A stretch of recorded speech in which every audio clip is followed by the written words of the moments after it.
Théâtre Le Clou vous propose de découvrir les 24 textes ayant été sélectionnés pour le stage d'écriture du Scriptarium 2020.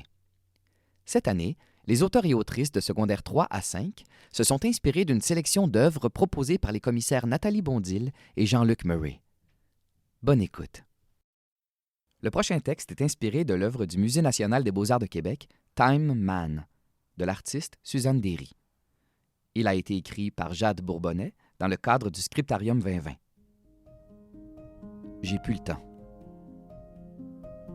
Vendredi 14 août 2009.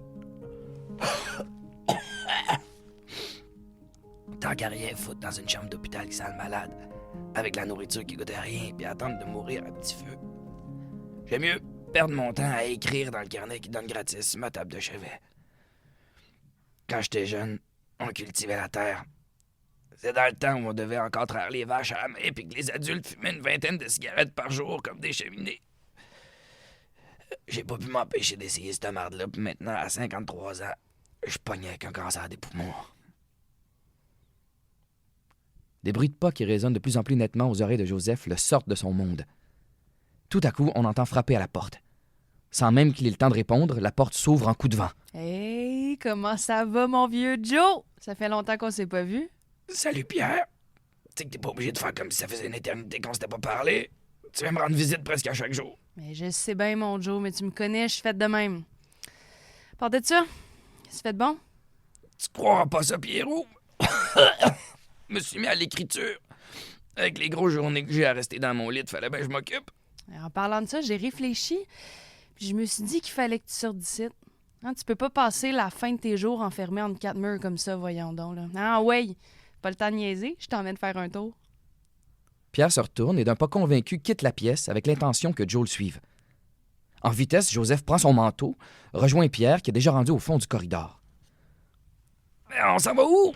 On peut pas partir comme ça sans le dire à personne. Inquiète-toi pas, mon Joe, j'ai déjà tout arrangé avec l'infirmière. Hey, en passant, elle est pas mal jolie, ton infirmière, hein? T'es pas à plaindre ben. Pierre regarde son ami avec un sourire en coin. Joseph lève les yeux au ciel, toujours en train de faire des jokes, celui-là, se dit-il. Allez, mon vieux, embarque dans le char. Tu m'as toujours pas dit on allait où? Tu verras tantôt, c'est une surprise. Pendant le trajet, Joseph s'assoupit.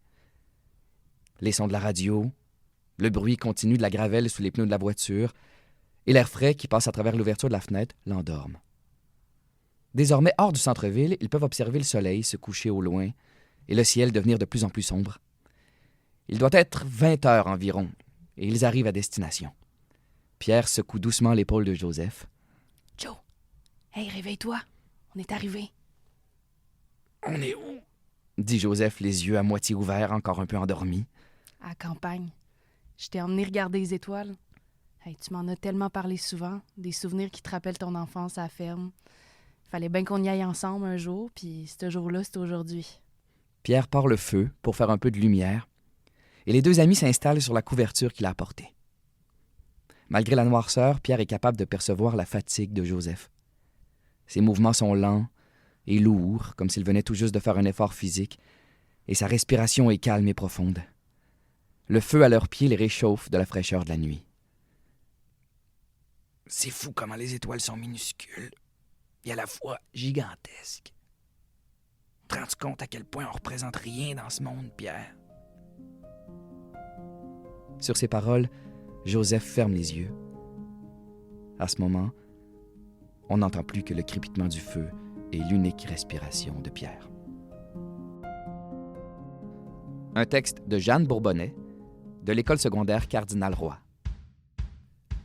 Le Scriptarium est une initiative du Théâtre Le Clou, présentée en collaboration avec le Théâtre Jeunesse Les Gros Becs et le Théâtre Denise Pelletier.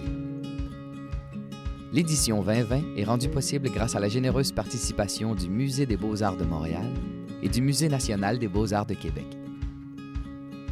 L'équipe du Scriptarium 2020 tient à remercier le Conseil des arts et des lettres du Québec, la Ville de Montréal, le gouvernement du Québec et tous ceux et celles qui ont participé de près ou de loin à la réalisation de ce projet.